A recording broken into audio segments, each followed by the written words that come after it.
I don't want to set the world on fire. I just want to start a flame in your heart. In my heart I have but one desire,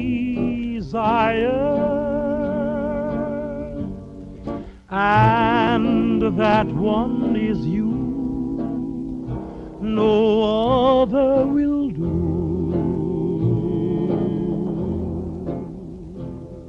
I've lost all ambition for worldly acclaim. I just want to be the one you love. And with your admission that you feel the same, I'll have reached the goal I'm dreaming of. Believe me, I don't set the world on fire.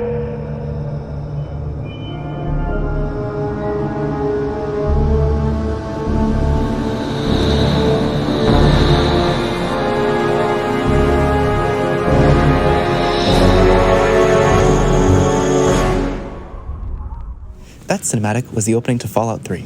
Fallout 3 is an award-winning game with so much substance. In its world, there's a massive amount to see. Maybe you'll think of me when you are all... Fallout as a whole is a very developed game. The series takes place after a nuclear war between the US and China. In the universe of Fallout, after the atomic bombings of Hiroshima and Nagasaki, the world did not enter a Cold War and instead began to capitalize on nuclear energy. With this explosion in technology, possibilities only thought science fiction became a reality. Then what will you do? In its world, you can play as a multitude of people. There's the Vault Dweller, a person chosen by the Overseer for their vault to find a new water chip, as the previous one had broken. Facing the dangers of the wastes, they either retrieve the chip or their vault dies. The Chosen One is the grandchild of the Vault Dweller. They are tasked with defeating the Enclave to save their world from being infected by the Enclave's virus. The Lone Wanderers spent their whole life thinking they were born in a vault, only to be cast out into the inhospitable, losing their father and providing clean drinking water to the wasteland. The Courier was just that. Their task to deliver a platinum casino chip would ultimately end with them deciding which faction is the best to run the Mojave Desert and how to take the others out. The sole survivor was the only person to leave their vault. They lost their spouse and found that their son is responsible for many atrocities in the wasteland. Their end sees them either siding with their son, ruling the wastes, or selecting a faction to help destroy their son's reign. The choices within Fallout are innumerable.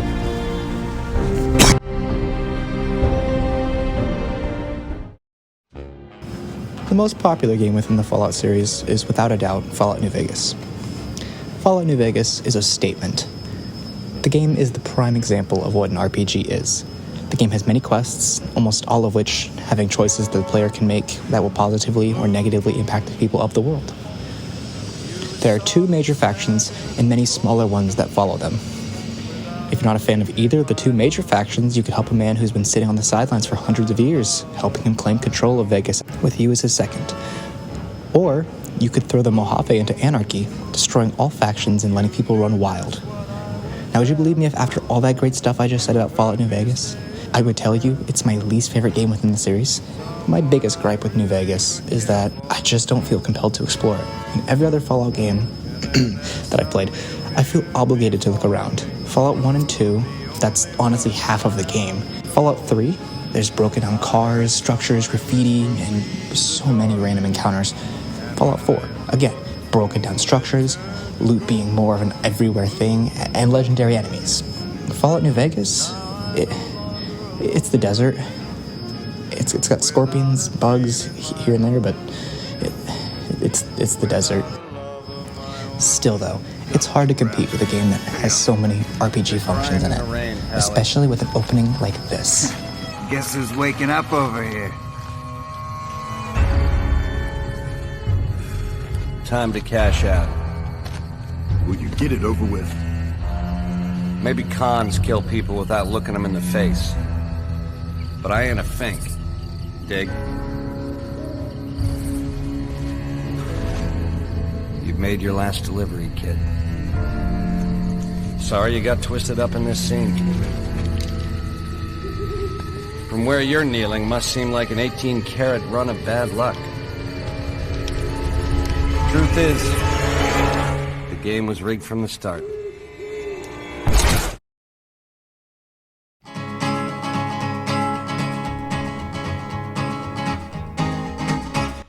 There's a lot to say about just this intro. Besides that panout that I showed earlier, there was the opening I just played. Specifically in the clip where the man voiced by the late Matthew Perry shoots the player in the head, there are a number of features that sell the performance and deliver information early on. One trait is the bugged-out expressions of the gang members, which plays with the narrative that they, the great cons, are serious drug users. Another is the man, Benny's condescending attitude towards the great con members. In addition is the look of excitement the great cons wear when the player is about to be shot. This shows the brutality of the wasteland. The nonchalant demeanor of Benny as he tries to kill the player shows his goal and drive to carry out his plan, especially with the delivery of the line, The game was rigged from the start.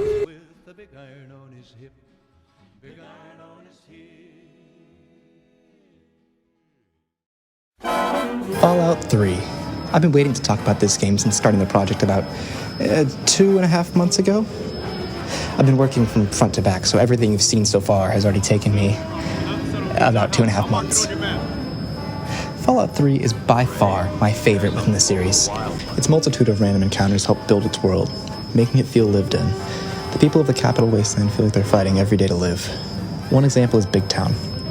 Kids from Little Lamplight travel to Big Town once they turn 16.